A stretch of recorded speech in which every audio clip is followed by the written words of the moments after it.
Bonjour à tous, c'est Julien, j'espère que vous allez bien. Aujourd'hui on se trouve pour une nouvelle vidéo dans laquelle je vais vous donner 6 astuces à connaître quand on utilise ChatGPT et notamment pour gagner énormément de temps. Également améliorer la qualité des réponses que vous donnera ChatGPT et ça se fait pas naturellement. Il faut savoir qu'il y a encore beaucoup de personnes qui utilisent un petit peu mal l'outil ou qui n'ont pas des résultats très satisfaisants ou du moins qui prennent beaucoup de temps pour avoir un résultat satisfaisant. Restez bien jusqu'à la fin parce que j'ai une petite surprise pour vous si vous êtes intéressé par l'intelligence artificielle. On est donc parti pour 6 astuces à connaître sur ChatGPT. La première astuce, c'est sans doute la plus importante, c'est le contexte. Donnez du contexte à ChatGPT, plantez le décor, nourrissez-le d'informations avant de poser votre question. C'est-à-dire qu'il faut dire qui vous êtes, ce que vous attendez de lui, pourquoi, des chiffres, soyez précis pour des réponses pertinentes, c'est ce qu'il faut retenir. Et petite astuce, demandez-lui au cours de la discussion quelles informations il aurait besoin pour répondre au mieux à votre question. On le ferait pas naturellement, mais en y pensant et en le faisant, on peut voir qu'il demande un certain tas d'informations pour bien répondre à votre question. La deuxième astuce, faites-le rentrer dans un personnage. Essayez, vous allez voir, c'est assez drôle. Vous pouvez lui dire réponds comme un expert dans le marketing ou comme par exemple un expert dans tel ou tel domaine, ou même réponds comme un chercheur scientifique ou avec l'humour de Coluche ou bien la fermeté de Vladimir Poutine. En le faisant rentrer dans un personnage, vous pouvez modifier un petit peu ce qui va vous sortir comme réponse et humaniser un petit peu vos réponses et votre texte que vous allez pondre avec ChatGPT. Ou sinon, vous pouvez tout simplement lui dire de rajouter une émotion, comme par exemple réponds à ce texte avec une petite touche d'humour. Bon, après c'est à prendre avec ses pincettes, parce que l'humour de ChatGPT ce n'est pas franchement l'humour de tout le monde. Mais vous pouvez lui dire en appuyant sur les bénéfices, ou en étant impactant, en étant clivant, c'est des choses que vous pouvez essayer pour améliorer et humaniser votre texte. Le troisième conseil, c'est un conseil que tout le monde devrait appliquer, surtout si vous avez des requêtes assez similaires et que vous utilisez ChatGPT assez souvent, notamment pour la même chose. C'est tout simplement utiliser les discussions, l'historique de discussion qui est à votre disposition sur la gauche de votre écran.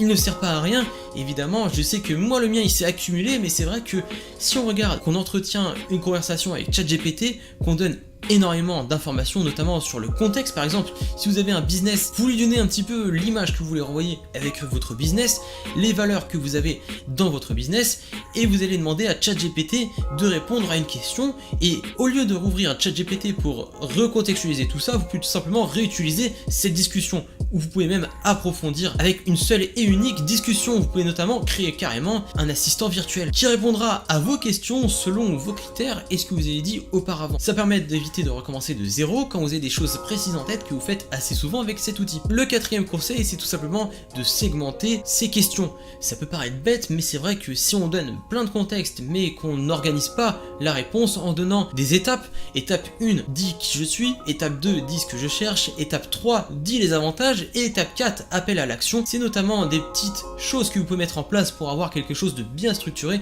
et pour ne pas se retrouver avec un pâté d'informations. Et ce qui est plutôt pas mal, c'est qu'en utilisant des étapes, vous pourrez notamment revenir dessus plus facilement. C'est notamment pour ça qu'il vous donne souvent des réponses numérotées. Vous pouvez lui dire reviens sur le numéro 3, il saura exactement lequel c'est. La cinquième astuce, peu de gens la connaissent, mais c'est vrai que ça peut être sympa pour mettre en image tout ce que vous avez écrit ou vous faites écrire à ChatGPT, c'est mets-moi sous forme de tableau tous ces chiffres.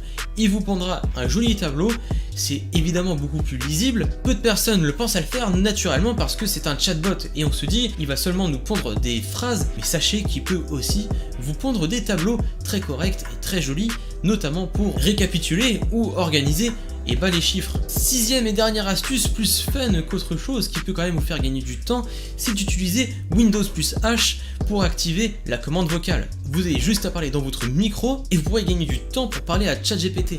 Alors certaines personnes utilisent un petit peu différemment, utilisent des plugins ou le font directement sur Word après copie et colle. Moi je vous conseille de faire Windows H, ça permettra d'aller plus vite si vous voulez notamment discuter très rapidement avec lui. C'est un petit conseil assez fun mais pas primordial. J'espère que vous avez aimé cette vidéo et avant de partir je vous propose de télécharger mon PDF qui regroupe 50 outils d'intelligence artificielle, je dirais même les 50 outils d'intelligence artificielle à connaître pour 2023 que j'ai sélectionné parmi une centaine d'outils. Je me suis tout tapé pour vous sélectionner la crème de la crème et vous faire découvrir des pépites dont vous ignorez encore l'existence. C'est un PDF complètement gratuit, il faut seulement s'inscrire avec son email pour le recevoir et en profiter. J'espère que vous aimez cette vidéo. Je vous invite également à vous abonner à ma chaîne YouTube si vous êtes intéressé par l'intelligence artificielle pour exploiter au mieux tous ces outils. Ici on parle d'intelligence artificielle et vous êtes les bienvenus si vous voulez les utiliser et les implémenter dans votre business. On se retrouve à la prochaine pour une nouvelle vidéo.